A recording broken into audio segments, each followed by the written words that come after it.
Another thing that you can do with JavaScript that is very, very powerful is to interact with HTML forms. So not only can you take in information, but you can process it. You can do something with that information. So let's create an HTML form um, in here to see if we can play around with some of the input fields. So let's create a new section in here. Let's paste it. It's important enough that is going to warrant an H1 first level header.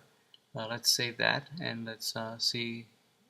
Let's keep copying a couple of things here. Let's copy some of the form from the assignment. Let's copy that. Let's go back to our document and let's paste it right underneath the heading. It'll have a brand new heading. No, actually, no. Let's leave it like that. Let's here's a form. It has the label, your name, and an input field of type text where we can type the name, presumably. Let's save that. Let's reload and let's see if we can see that form. There it is. Introduction to HTML forms with JavaScript. Here's the label, your name, and where you can type your name. Let's copy a couple more things from the assignment. We are going to, let's see, we're going to add a button that presumably is going to say hello. Let's go here, let's paste the button in there, say hello, let's save it, and we're going to reload the document to see that the button renders. See, reload, there it is, there's the say hello button. If you click on it, it doesn't really know where to send the information, so the only thing that it does is actually reload the entire document. That's why you see it jumping to the top of the document. So let's make something more interesting here. In the button tag, in the opening tag of the button tag, we're going to add an onClick attribute. An onClick attribute, meaning it's going to tell the browser that when this button is clicked, I want something to happen. And what I want to happen is for it to call some function or some method called respond to click. Of course, this method or this function doesn't actually exist yet. We remember, computers are very stupid. We have to tell it exactly what needs to happen. So let's create a little script here that defines or declares what does the respond to click command does. Right, so this command doesn't exist. We have to create it from scratch. We tell the computer, well, that command is this one. And the way you declare new commands is using the keyword function and then the name of the command. So here it is, respond to alert to click, and the only thing that it does is that it opens up a pop-up saying this alert command opens up a pop-up with some text, and the text here is hello. All right, so let's reload. Let's see if it works. If we click on it, the pop-up should come. There it is. Here's a pop-up that says hello. We can dismiss it and say okay. Alright, so that works. But really what we want to be able to do is for us to maybe perhaps type something here, like our name or something, and then click on the button, and somehow the application interact with us and realize that it's us, right? Not just a blind hello.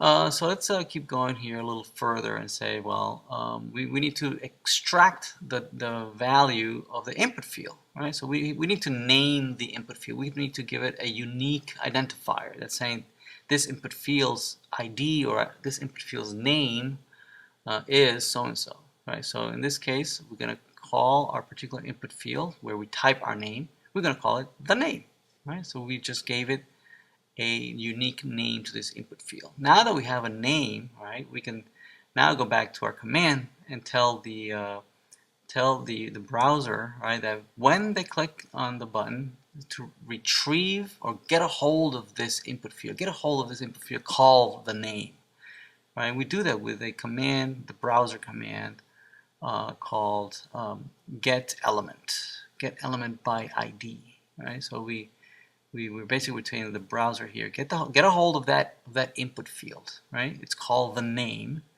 Once we have that input field, maybe we could ask the input field, hey, what is it that they typed in you, right? So yeah, so the input field is called the name, and the document get element by ID retrieves it. Let's see. Okay, so we have the input field. What do we need to do with the input field? We have to retrieve the value of the input field. So there it is. So here's the command. We're going to copy that and we're going to paste it into our script. So after we have the whole of the input field, we can ask the input field, hey, input field, give me your value. So that's what this input field dot value means. So input field dot value retrieves the value of whatever somebody types inside of that input field. We can retrieve it and we're going to put it in a variable called your name. Right? So now that we have the name in the variable your name, we can now create a little sentence, right? We can create a little sentence that says hello and then your name, right? So let's paste that. We're gonna substitute this alert and says instead of just say alert hello, so we'll say alert, hello, and then the plus means to concatenate. Concatenate these two strings, put them together. Hello space your name, right? So it retrieves the value, puts it in here, creates a little sentence. Let's save that and let's reload here. Okay, and let's type in our name.